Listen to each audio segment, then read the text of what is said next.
Willkommen, bienvenue, welcome to the Stage Folks podcast. In this episode, you are going to hear my interview of a talented opera singer, Irakli Murjikneli. He is a young tenor from Georgia Republic with a great lyrical voice. The record was finished during the quarantine of the COVID-19 in April.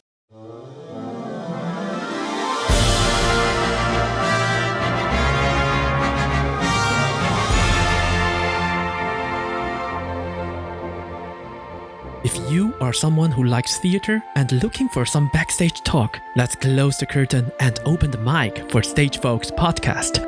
I am your host, Ian, a musical and opera singer in Switzerland, sharing stories, interviews, and news behind the stage. Follow me to chase the stars, scout talent, and get inspired. Now, ladies and gentlemen,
Irakli Murjikneli. Hello, everyone. It's nice to be with Jan tonight, and with all of you. So, Irakli, introduce yourself. Where are you from? I'm from Georgia, from the capital of the Georgia, Tbilisi. Why opera? And why not rock star? That's cooler, right? It depends to whom. For me, opera is cooler. Yeah, but why? What makes you... Is there anything happens in your life that you decided that you want to be the opera singers but not the pop songs or rock star singers? Yeah, it's a good story because I was 5 years old. 5 years old? Wow, wait. Is it long? No, it's not so long. I was a 5 years old boy, and we had an old-fashioned radio in our house that was almost all the time turned on, so you can always hear the radio. And once I hear the beautiful music, I did not know what it was, and I just knew that it was was the record of the Tosca.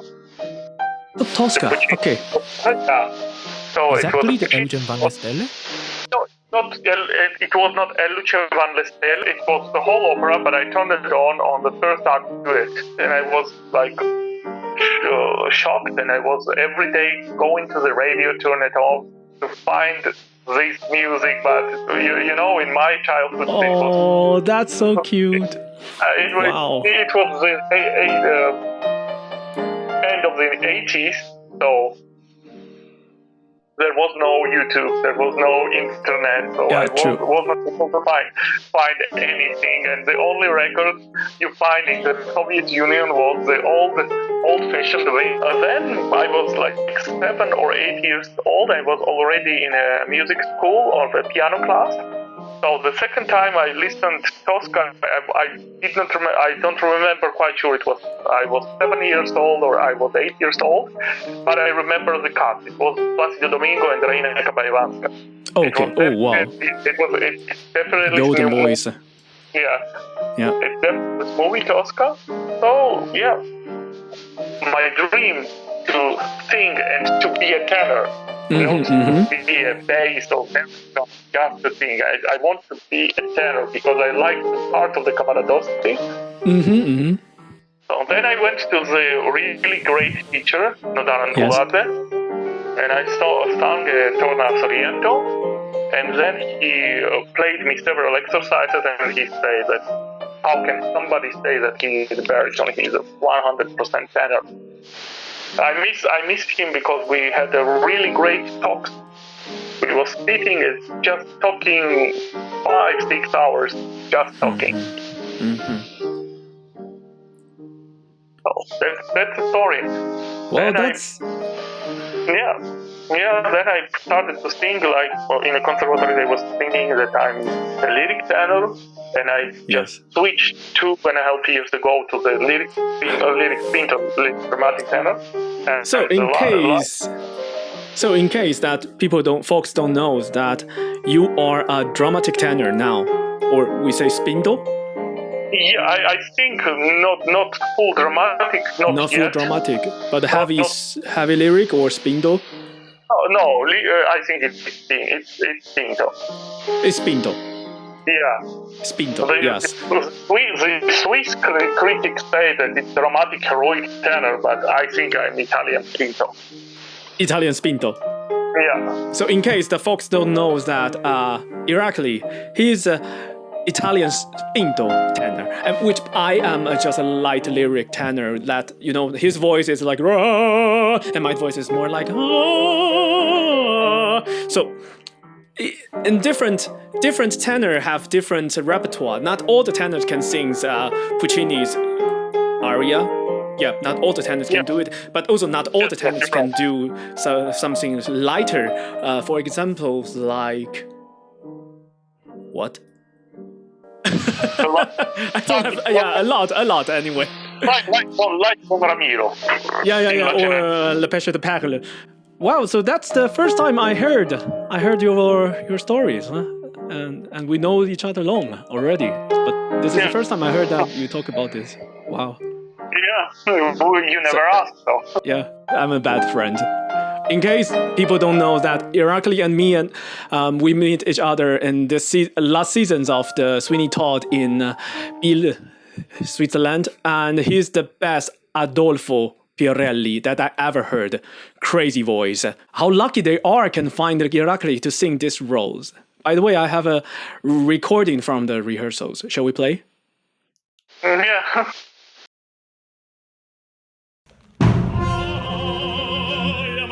Pirelli, the king of the barbers of King of Buongiorno, good day. I blow you a kiss. And I, the so famous Pirelli, and I wish to know who has the nerve to say my elixir is piss. Who say this? Wow. Again, wow. Yeah, it was first time to me to sing the music like this. It's crazy. All the others recording or or videos on YouTube, anywhere, you can hear those Pirelli singing like holding the rolls and singing the tenor part. But you are the first Pirelli that I ever heard that can sing with a full voice. Oh my God, I think you steal the shows, and that really makes me nervous during time work with you. No, it was a great show. Everybody was singing in the high level. For me, it's good. For me, the Pirelli is the only one role in this musical that can be sung with a really opera voice. The other part you just can't, and you don't need to sing it with the opera voice. What kind of the music you listened? Besides opera, we know that you work in opera and you have to listen to the music for practicing. But I guess there's something you prefer, that other music. What do you listen? Yeah, I listen many rock bands like Queen, like Led Zeppelin, Pink Floyd, Red Hot Chili Peppers, Rolling Stones. I even was in the Rolling Stones concert in London Hyde Park. You told me that you wrote a song for a rock band, and you also sing inside in the album. Yeah, it was many years ago. We even had one concert with this song. Yeah. It was many years ago, and my friend was experimenting to mixing the rock with the opera. So he was like singing with a rock voice, and I was singing with my opera voice, a high note. That's cool. It was like a really good experiment because I first time was in the voice record studio. And you know, in the voice record studio, the horrible acoustics. You're totally deaf and then sing. Yeah, and you are if you are like trained only to control your voice with your ear, then you're ruined. You're destroyed in this acoustic.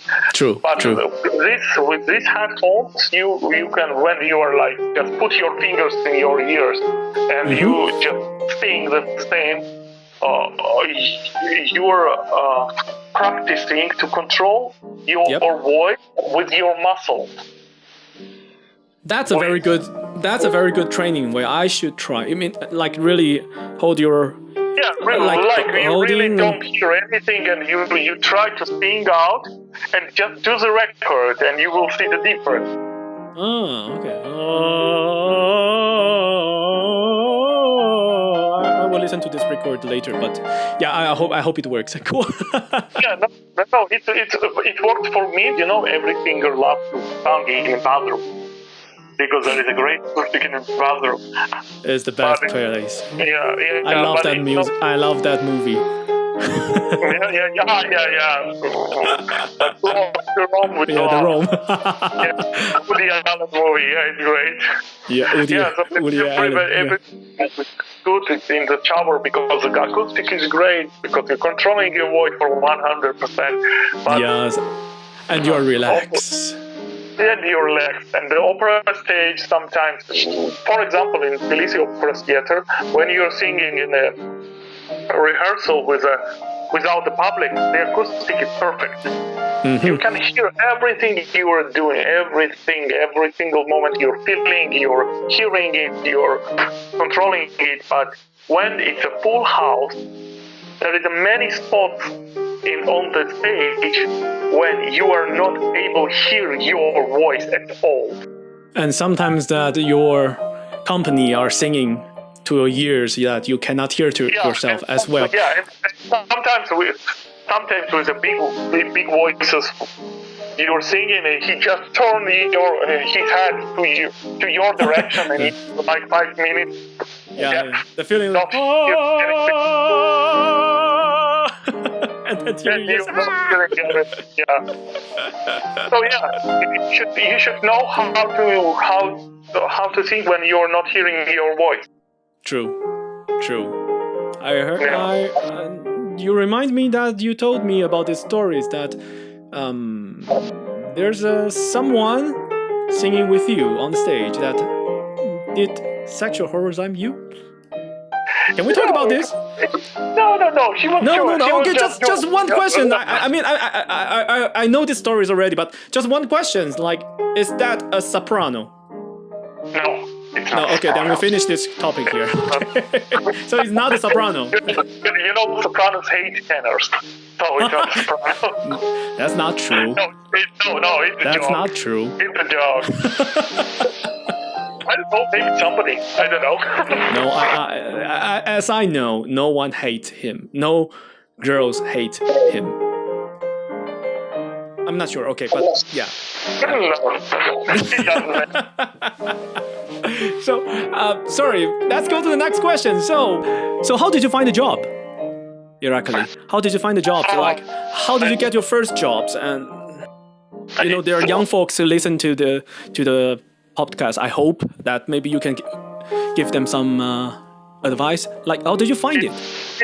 It's really difficult to find a job, and there is way too much singers who are just finishing the course, Yes. and they are just doing nothing after this. And I was lucky because first time I sung in opera house. I sung at the gala concert, only one aria.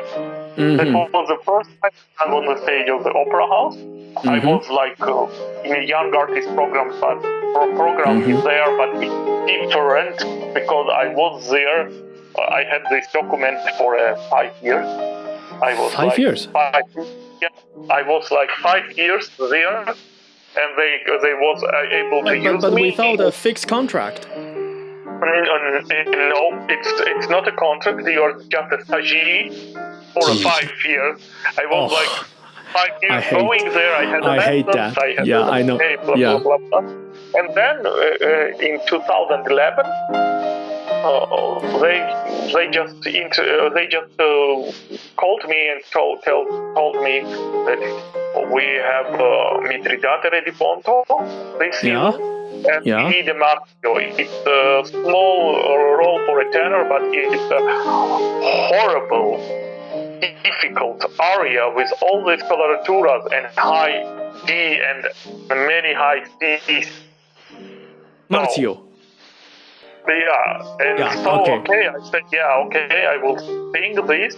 I sang this two performances in Tbilisi, then we had the two performances in Beirut, Augustan Festival. And then, sorry, that time you were. What is your age? What was your age? I'm 27. 27. It's 2010 in Tbilisi. When the performance was in Tbilisi. 2010. The National Opera Theater. Yeah. And then oh my God, 27 years old and you're singing Martio. Yeah, okay, let's talk. That's crazy, man. 27 years old. I can't imagine that you're already singing the biggest stage of the country.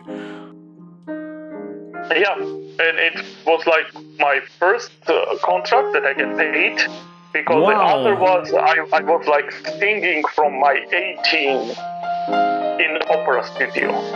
From my 18. No, really?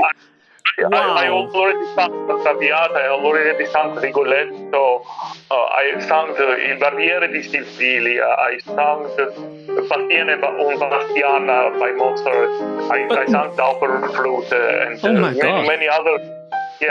many other productions in opera studio, but the stage is opera studio. It's a studio stage, it's not a big stage, the studio stage. Oh, yeah, but it's already 550 people. Wow, ooh. In opera studio we have it's a conservatory grand hall, so it's about 500 people inside. It's beautiful old building with a good acoustic, and with a smaller orchestra, it's like 55 or 56 people in the orchestra. Comparing to the opera orchestra, we have 110 for the big opera, and in normal like Verdi or Donizetti with 70-80 people in the orchestra. So there's always full seats, full set, like sold off. It depends on the performance. In Georgia, the public loves several performances, it's always sold out. Like if there is the Traviata in Opera House, of course. Those famous one is always sold out. Carmen is always sold out. Yeah. But the operas like Simon Boccanegra, it's health public, because it's not easy to listen to Simon Boccanegra. Because also the Don Carlo, I love this opera. I adore this opera, but it's almost 4 hours. It's almost 4 hours. And 4 hours, but it's a great opera. You're coming after work at 8 o'clock in the evening to the opera house, and you are sitting there 4 hours. Yes, Don Carlo, you sang in Don Carlo, I remembered, and I have the recording. I sang it last year. It was my role debut of Don Carlo, and then in 1.5 months I sang also my role debut in the Tosca. That's a really big role, really big. It's 4 hours on stage, and there's a very long part, I remember. Oh my god. I listened to your records on YouTube. That was really, really great job. Respect. I love this. I love this opera. I think it's one of the best Verdi's opera. Are you worried about these situations of the coronavirus so far? The only thing I worry about is about the economics, because the world economics now ruined, and I don't know how many years it will take to get it work again. The only thing I worry about is what about the virus? Many people are not working anymore. Okay, in a good countries, in a strong financial countries like Germany, like Switzerland, if you are not working, you're getting the money, and you will not starve to the death. But in the countries, in the third world countries, there are many people who will just starve to the death. That's the thing I'm worried about. It's not you're worried about others. You're not worried about yourself, but you're worried about others, that people you don't know, strangers. But myself, because I have you have a very big heart. Irakli, you have a very, very big heart. Yeah, sometimes I fight in it, but that's a compliment. Take it. Thank you. Yeah. So yes, I hope the world will recover from this. Yeah. And I hope the people will help each other, because without help, some countries will just starve. I agree with that too. We have to help each other. Yeah, we need to learn. We are coming on this planet. We are just guests on the planet, because our life comparing to the lifetime of the planet is nothing. It's like 1 second.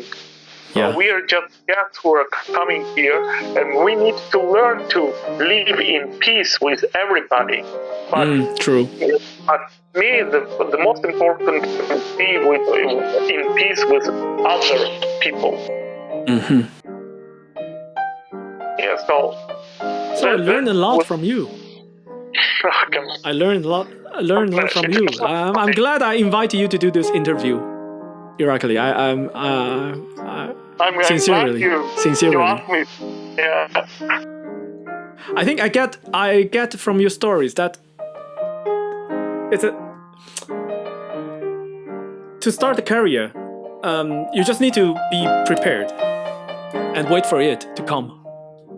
You need to be prepared. I mean, you're prepared in many ways, not just your professional singing, but also mentally. I feel you prepared, and you just wait for it to come, right? Yeah. You need to be prepared mentally, because if you are going with one really, really smart man told this to me when we were in the Royal Opera House in London. He told me, you need to be prepared. If you're going on stage unprepared, you can do the harm to yourself and to your career, and it can be so big that you will not be able to do anything anymore. So you need to be prepared. You need to be sure what are you doing. And you need to it's not like I'm just finished the conservatory and we'll go to the Metropolitan Opera and sing. No, it doesn't work like this. What is the biggest mistake for you that all other young singers had made before they have start their career or start their jobs in theater? Okay, it's two mistakes there. All the singers are doing. It's the first one. It's the bad repertoire. Bad for me, repertoire. It's the biggest mistake. Like bad fach. They are putting themselves in the wrong fach, or You are putting wrong fach. yourself like you are extra, like you're light lyric tenor, and you want to sing dramatic part, and you're pushing your voice too much. You're stretching your voice. You're singing too wide, and the voice is not working in a few years. Or you are a dramatic tenor.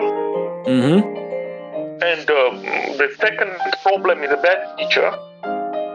Oh. And the second problem is bad teacher, and you are a dramatic tenor or you are a dramatic baritone, and bad teacher tells you that you are extra like lyric leggero tenor, and you are singing lyric leggero parts, and it's also stress for the voice. You are like 2 or 2.5 tunes higher than you should to be. Totally agree. Totally. In this moment, you are not pushing, but you are squeezing your voice. Yes. It's not. It's different. If the lyric voice singing, the dramatic part he's pushing and he's trying to sing wide. But if in a different way, the guy will just squeeze the voice to reach this high tune. So it's also the voice became nasal. It's not really beautiful to listen, and after this, it's also the harm for the vocal cord because it's too tight, it's too stressed, too squeezed. Yeah, and tenor is too important to make mistakes on stage. Yeah. And Giacomo Aragal once, I had a lesson with Giacomo Aragal. I had a lesson with Giacomo Aragal, and he told me... Reggie. No, it's the great Spanish singer, tenor. Okay, please. Yeah. What did he say? So, he said to me, okay, you should enjoy. If you are... Yes, sir. I'm enjoying. I'm enjoyed. Yeah, if you are not enjoying your singing and you're stressed and you're trying to do something to make it work and you're pushing all the time or you're squeezing your voice, that means that you are in wrong repertoire. Because when you go into the stage, you should be relaxed.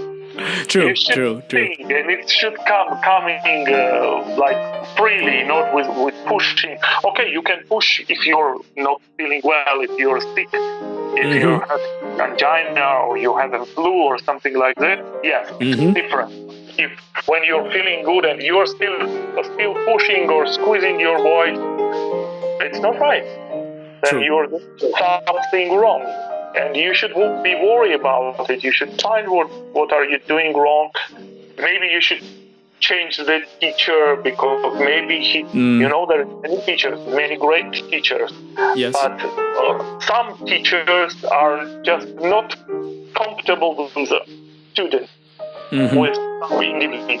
So it's like let's take it technically. You can't put the motherboard of the Mac computer to the PC. Some teachers, they are just talking in a different language. True. Maybe talking in the same language. Yes. But the way they are explaining is different for the student, and he can't understand them well. True. In the right way. So, sometimes it's just this. When I was working on my part in Elixir d'Amore, it was 5 years ago. Yeah. There was a great Reggie who was a singer. It was Garcia Sierra. Yeah.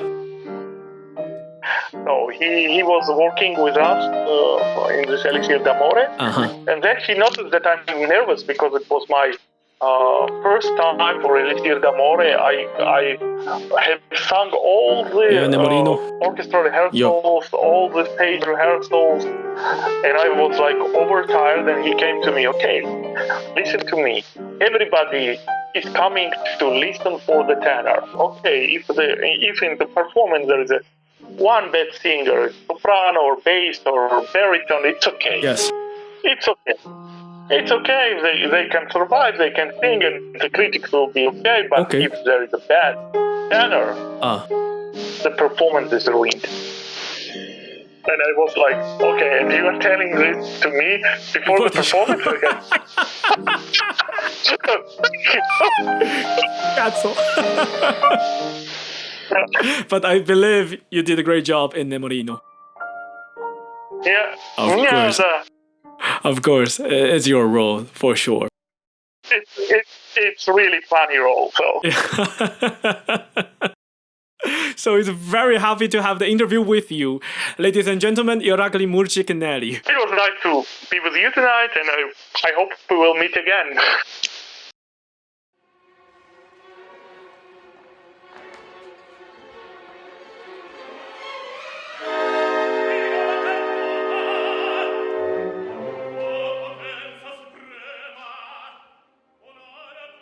If you enjoyed the show today, please subscribe to know when the newest episodes come in. Review this podcast and share with your friends. Thank you for your listening. I hope you find the story you need and makes you joy. Now get back on stage. Until next time.